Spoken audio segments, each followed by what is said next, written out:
Welcome to the Navigator Podcast. Welcome to the Navigator. My name's Brad Malone. With me is CEO of Solutions 360, Bradford Dempsey. Welcome, Brad. Good day, Bradley. It's nice to see you again. Yeah, I think we're just going to have to name this thing the Brad Show. It works for me. And we'll just rake in all sorts of things. So today I was going to have you interview me on leading, managing, or coddling, because that's a topic I just run into and I couldn't have picked a better interviewer. So. Well, I think it's a great topic. And, you've talked to me a little bit about this in the past, but I'd really like to start with maybe defining those terms for us, leading, managing, and coddling. Specifically, What are you talking about in each case? Well, leading is really me setting a direction, like inspiring people. And that has that motivation aspect to it. Am I proud to come to work? And we'll talk also culture, but leading is generating the future that people want to attach to. I'm going to say anybody can be a leader. Just the higher up you are, the more impact you have.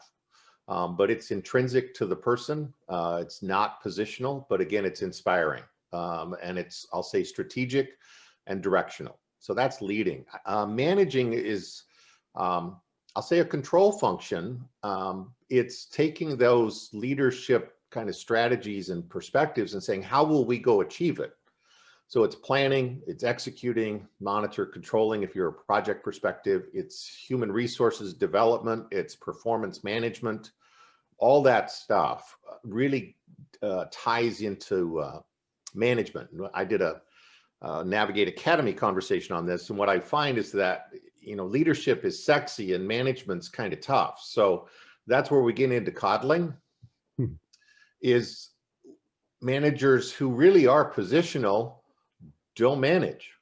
They allow, they tolerate, and therefore their organization meanders. It has way different quality standards. It becomes very personality-based quality. And that's that coddle, is that everybody's special. And I won't say it's generational, but it kind of has that feel of everybody ought to get a trophy.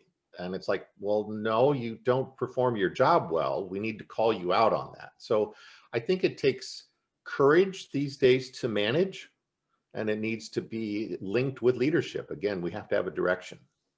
Okay. So if I heard you correctly, I'm going to align leading with coaching, type of development. Managing is more of the execution. Is that a fair statement? Yeah, that's a way to do it. Again, I think that managing also, coaching is, I'm going to say, more of a style. It's that leadership is that direction setting. Where are we going? Right. And then I'm going to coach you to get there. But that I really trying to, they're always blended and people use these words interchangeably. And I think that then does a detriment to both. Because I can coach people, if they don't know where they're going, I'm just wasting my coaching time. And if they're not inspired by where they're going, it's going to be real hard to coach them. So I would put coaching more on the management perspective. And it's all style. But again, it's I'm molding behavior and I'm molding competence. That's management. Okay. So you talk about, the coaching and the leadership.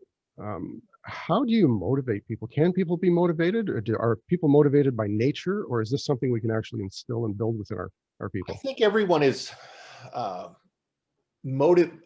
two things. They're intrinsically motivated and extrinsically motivated, or externally. And so their internal drive is just, are they a towards person? So a towards person would be, I see a goal, I want to go achieve it, I'm moving in that direction towards that goal. And that's their kind of intrinsic motivation, but we're all human.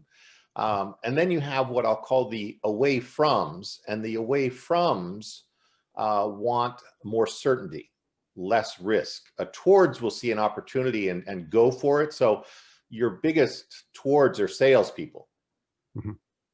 Carrot, these are carrot people. Show them an opportunity and just let them run. Right. And the challenge is, I think we motivate a lot of people in that image. And this is where I think the coddling can come in. A lot of people are afraid to move. And so I actually have to show them the pain that they're in to get them to move. So they're moving away from the pain versus Mhm. towards the gain, because towards the gain is a risk. I'd rather stay where I'm at. And it's And like, just but to it's terrible. Yeah, go ahead. Yeah, and just to be clear, coddling is not something we want to do. Is there any case where coddling is an effective method? I'm going to say no, but that's my Mhm. personality. Okay. Because you either are performing to the standard, in which case it's a status quo. But coddling to me is that I'm actually creating it, giving the person an excuse, and I'm the excuse for that person not performing. And to me, that's that coddle is like, I'm going to make, it's okay that you just broke something that I told you 30 times not to break. And I moved it out of the way. And then you went and did it anyway. And then I go, oh, it's not your fault. Well, no, it is your fault. You Mm. climbed up, it is your fault. So coddling is typically not having any ramifications for the behavior. And so that's where you have like competence is do they know how to do it? Behavior is do they choose to do it? And they're very distinct. And I think we coddle people's behavior. So, a salesperson that they know what they're supposed to do and they just don't. But then we have three people go behind them and clean up after them and never call them out because they're our quote bestists. That's coddling. Right. And I would have to think one of the unwanted side effects of that is it demotivates the real performers. When they see other people getting away with things and Absolutely. they're held to a higher standard, right? Yeah, and then what happens is that the good performers either stay, but they have this kind of taint in their mouth, or they leave because they can feel the organization being dragged down as opposed to lifted up. And then that's back to leadership. Right. What is our standard of quality? Why are we who we are? When I walk into Solutions 360, and I used to do that more, but it's like you can feel the energy. You can feel the energy in any company you walk into. But if I don't have leadership, you're going to have like a scarcity. It's going to be an Mhm. emptiness or a void versus walking in and there's alive, there's purpose. You can just feel that. That's again, leadership. Management is we're rowing together on the same stroke. That's great. We've all heard the term carrot and a stick, Yep. and we've got the idea of trying to provide positive reinforcement for our employees. I'm sure there's times when there needs to be some kind of negative reinforcement or repercussions. We think of the terms of punishment or penalties.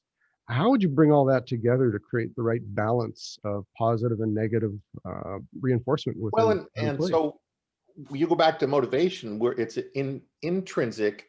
You ask people how they want to be motivated, because Yeah. oftentimes we'll tell people, oh, if we go win this, we'll get a prize, and the person will say, well, what if we don't? And so they're already telling you that they're not motivated towards the goal. What they're motivated is, how can I move away from the pain of not doing it? So these are away froms use the word not a lot. And then you just ask, well, what would be the worst thing that could happen if we didn't achieve it? And it's like, well, we would lose our bonus. Well, then that's what will happen is we'll lose that. So again, it's not that we're gaining the bonus, it's that we're losing the bonus. And they're like, well, I don't want to do that. I don't want to have that occur. Well, then what can we do? And it's kind of like they're walking backwards towards the goal, away from the pain.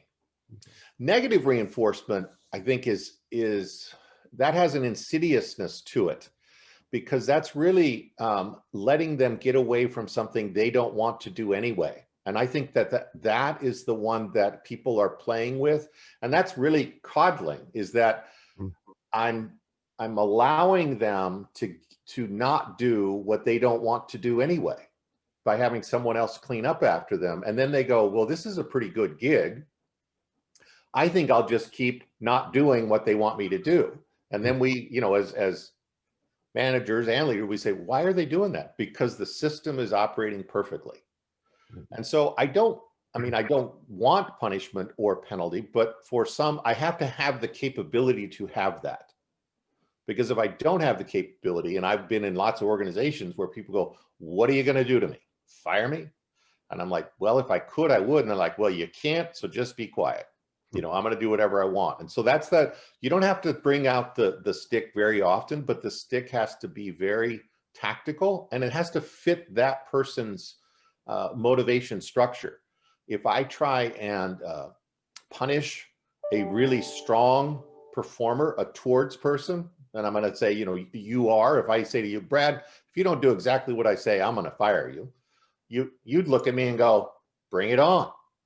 Let's see what you got. So all four are needed. It's just they're appropriate to the person being applied to. And what we often do is that we apply it through our viewpoint versus their viewpoint. But I think the key to this is the coddle is it's an excuse generated by the person who should be managing to not confront. And that's just a culture killer. Well, that's some great information. I really learned a lot from that. Do you have a final piece of advice you'd give us for managing the right balance? I would say always just check with people. Do they have a light on in their eyes? And do you feel the passion? Because a lot of this will start to show up in just their drive. And I'll use the word, soul. You can see it at the soul of the company. You can also see it in a person. If somebody just dragging themselves back and forth on a daily basis, we got something missing, either leadership or management. And I think that most people want to be managed. They don't want to be micromanaged, but they want to know that they made a difference. Right. And so both leadership and management are key. Great. Well, thanks for your time today, Bradley. You're welcome. Thank you.